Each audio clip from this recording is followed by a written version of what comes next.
बुरहानपुर का कपड़ा उद्योग जब इतिहास की बुनावट में सोने की जरी हो और वर्तमान की लय में पावरलूम की गूंज, तब नाम आता है बुरहानपुर का। बुरहानपुर मध्य प्रदेश का एक ऐतिहासिक नगर, जिसकी पहचान सिर्फ महलों, मकबरों और धरोहरों से नहीं बल्कि उन धड़कते हुए करघों से भी है जिसकी थाप पर न जाने कितने सपनों की बुनाई होती है।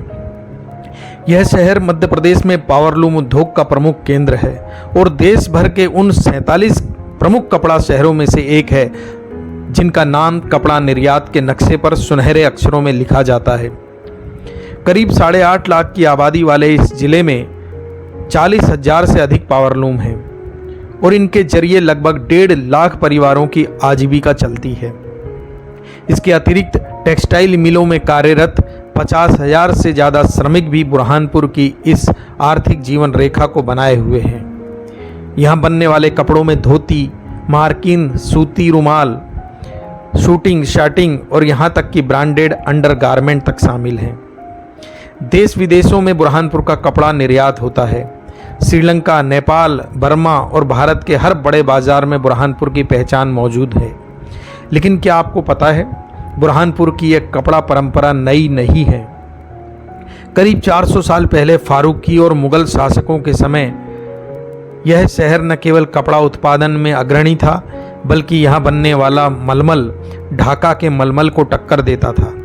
इतना महीन मलमल बनता था कि अंगूठी में से साड़ी निकल जाए, और इसे ही कहा गया बुरहानपुर का मलमल। जब नवाबों की बारात सजती थी, जब रानियों के जोड़े तैयार होते थे, तब बुरहानपुर का यही कपड़ा उनकी सुंदरता में 4 चांद लगाता था। शहर के जैनाबाद इलाके में कपड़ा बनता और अंडा बाजार में उसकी मंडी लगती थी। ताना गुजरी मस्जिद के पास अकबरी सराय हुआ करती थी, जो आज के 5 स्टार होटल जैसी सुविधा देती थी। मुगल, फारूकी और फिर अंग्रेजों के समय तक यह कपड़ा मंडी गुलजार रही। 1857 की क्रांति के बाद जब देश में उथल पुथल मची, तो कुछ समय के लिए यह परंपरा डगमगाई, पर बुरहानपुर फिर खड़ा हुआ। 1933 में यहाँ पावरलूम का आगमन हुआ। हैंडलूम की जगह मशीनें आ गई और फिर आगे चलकर चीनी तकनीक के लूम भी शामिल हुए। आज शहर में लगभग 40,000 पावरलूम और 2,000 चीनी लूम सक्रिय हैं और हर दिन करीब 35 लाख मीटर कपड़ा बुनकर तैयार होता है।